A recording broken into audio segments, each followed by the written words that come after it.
ನೋಡ್ತಿದ್ದಾರೆ ಸೀರಿಯಲ್ ಜೀವ ಹಾಗೂ ಸತ್ಯ ಗೊತ್ತಾಯಿತು. ಮಹಿಮಾಳಿಗೆ ಹಿಂಸೆ ಕೊಟ್ಟವನಿಗೆ ಕಪಾಳ ಮೋಕ್ಷ. ಭೂಮಿಕಾ ಬಳಿ ಮಹಿಮಾ ನಡೆದ ಸಂಗತಿಯನ್ನೆಲ್ಲ ಹೇಳಿಬಿಡುತ್ತಾಳೆ. ಆದರೆ ಮಹಿಮಾ ಬಗ್ಗೆ ಭೂಮಿಕಾಗೆ ಬಹಳ ಬೇಸರವಾಗುತ್ತದೆ.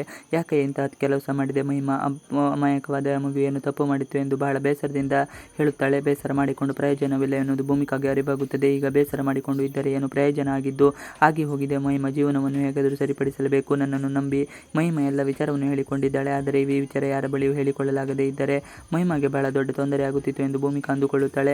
ಹೇಗಾದರೂ ಮಾಡಿಗೆ ನನಗೆ ಆ ನೀಚನಿಂದ ಅತ್ತಿಗೆ ಹೇಗೆ ಮುಕ್ತಿಯನ್ನು ಕೊಡುತ್ತಾರೆ ಎನ್ನುವ ನಂಬಿಕೆ ಮಹಿಮಾಗೆ ಬಲವಾಗಿದೆ. ನಿನ್ನೆ ಗೆಳೆಯನನ್ನು ಇಲ್ಲಿಗೆ ಬರಲು ಹೇಳು, ಹಾಗೆಯೇ ಆತನ ಜೊತೆ ಕೊಂಚ ನಾಟಕ ಮಾಡು ಎಂದು ಮಹಿಮಾಗೆ ಭೂಮಿಕಾ ಹೇಳುತ್ತಾಳೆ. ಆ ಪ್ರಕಾರವಾಗಿ ಮಹಿಮಾ ಆತನ ಗೆಳೆಯನನ್ನು ಕರೆಯುತ್ತಾಳೆ. ಅರೆ, ಇಷ್ಟು ಬೇಗ ಮಹಿಮಾ ನನ್ನ ಪ್ರೀತಿಯನ್ನು ಒಪ್ಪಿಕೊಂಡು ಬಿಟ್ಟಳು ಎಂದು ಅವರು ಖುಷಿ ಪಡುತ್ತಾರೆ. ಬೇಗ ಮಹಿಮಾ ಬಳಿಗೆ ಓಡೋಡಿ ಬರುತ್ತಾನೆ. ನೀನು ಇಷ್ಟು ಬೇಗ ನನ್ನ ಪ್ರೀತಿಯನ್ನು ಒಪ್ಪಿಕೊಳ್ಳುತ್ತೀ ಎಂದು ಅಂದುಕೊಂಡಿರಲಿಲ್ಲ ಎಂದು ಬಹಳ ರೊಮ್ಯಾಂಟಿಕ್ ಆಗಿ ಮಹಿಮಾ ಐ ಲವ್ ಯು ಎಂದು ಹೇಳಿದಾಗ ಅದನ್ನು ಮಹಿಮಾ ರಿಜೆಕ್ಟ್ ಮಾಡುತ್ತಾಳೆ. ಏನು ಲವ್ ಯು ಎಂದುಕೊಂಡು ಇದೆಲ್ಲ ನನಗೆ ಆಗಿ ಬರಲ್ಲ, ನನ್ನನ್ನು ಬ್ಲ್ಯಾಕ್ ಮೇಲ್ ಮಾಡುತ್ತಿದ್ದೀಯ, ಎಷ್ಟು ಧೈರ್ಯ ನಿನಗೆ ಅಲ್ವಾ ಎಂದು ಮಹಿಮಾ ಕೊಂಚ ಖಡಕ್ಕಾಗಿ ಹೇಳುತ್ತಾಳೆ. ಪ್ರೀತಿ ನಾಟಕವಾಡಿದ ಮಹಿಮಾ ಮಾತಿಗೆ ಗೆಳೆಯ ಶಾಕ್ ಆಗುತ್ತದೆ. ಏನಿದು ಮಹಿಮಾ, ನನ್ನ ಇಲ್ಲಿಗೆ ಕರೆಸಿಕೊಂಡು ಮಾತನಾಡಬೇಕು ಎಂದೆಲ್ಲ ಹೇಳಿದನು, ಇದೀಗ ಸಡನ್ ಚೇಂಜ್ ಆಗಿದ್ದು ಯಾಕೆ ಎಂದು ಮನದಲ್ಲಿ ಅಂದುಕೊಂಡು ಮಹಿಮಾ ನನ್ನನ್ನು ಇಲ್ಲಿಗೆ ಕರೆಸಿಕೊಂಡಿದ್ದು ಯಾಕೆ ಎಂದು ಹೇಳಿದಾಗ ಅತ್ತ ಕಡೆಯಿಂದ ಭೂಮಿಕಾ ಧ್ವನಿ ಕೇಳಿಸುತ್ತದೆ. ನಿನ್ನನ್ನು ಕರೆಸಿಕೊಂಡಿದ್ದು ನಾನೇ, ನನಗೆ ಎಲ್ಲ ವಿಚಾರ ತಿಳಿದಿದೆ, ಅದನ್ನು ವಾಪಸ್ ನನ್ನ ಹೇಳುವ ಅಗತ್ಯ ಇಲ್ಲ ಎಂದಾಗ ಭೂಮಿಕಾಗೆ ವಾರ್ನಿಂಗ್ ಮಾಡುತ್ತಾಳೆ.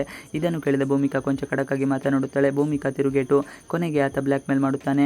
ಮಹಿಮಾ ಮಗು ಅಭಾಷಣ ಮಾಡಿಕೊಂಡಿದ್ದನ್ನು ನಾನು ಎಲ್ಲರಿಗೂ ಹೇಳುತ್ತೇನೆ, ಗೌತಮ್ ದಿವಾನ್ ಬಳಿ ಹೇಳುತ್ತೇನೆ, ಹಾಗೆ ಆಕೆ ಗಂಡ ಜೀವ ಬಳಿ ಈ ವಿಚಾರವನ್ನು ಹೇಳುತ್ತೇನೆ ಎನ್ನುತ್ತಾಳೆ. ಸರಿ, ಹಾಗಾದರೆ ಜೀವನ್ಗೆ ಕರೆ ಮಾಡಿ ಈ ರೀತಿ ಇಲ್ಲ ಎಂದು ಹೇಳು, ಈ ರೀತಿ ಆಗಿದೆ ಎಂದು ಕಾಲ್ ಮಾಡಿ ಹೇಳು ಎಂದು ಭೂಮಿಕಾ ಹೇಳಿದಾಗ ಜೀವ ಮೊಬೈಲ್ಗೆ ಕರೆ ಮಾಡಿದಾಗ ಜೀವ ಮೊಬೈಲಲ್ಲಿ ರಿಂಗ್ ಆಗುವುದು ಕೇಳಿಸುತ್ತದೆ. ಕೆನ್ನೆಗೆ ಬಾರಿಸಿದ ಜೀವ ತನ್ನ ಹೆಂಡತಿ ಮಾಡಿದ್ದು ತಪ್ಪು, ಆದರೆ ಅದನ್ನೇ ಅಡ್ವಾಂಟೇಜ್ ತೆಗೆದುಕೊಂಡುದು ಸರಿಯಲ್ಲ. ಆಕೆ ಖುಷಿಯಾಗಿರಬೇಕು ಎನ್ನುವುದು ನನ್ನ ಆಸೆ, ಈ ಥರ ಬ್ಲ್ಯಾಕ್ ಮೇಲ್ ಮಾಡುವುದು ಸರಿಯಿಲ್ಲ ಎಂದು ಜೀವ ಹೇಳಿ ಆತನ ಕೆನ್ನೆಗೆ ಹೊಡೆಯುತ್ತಾನೆ. ಗೌತಮ್ಗೆ ಶುರುವಾಯಿತು ಭೀತಿ.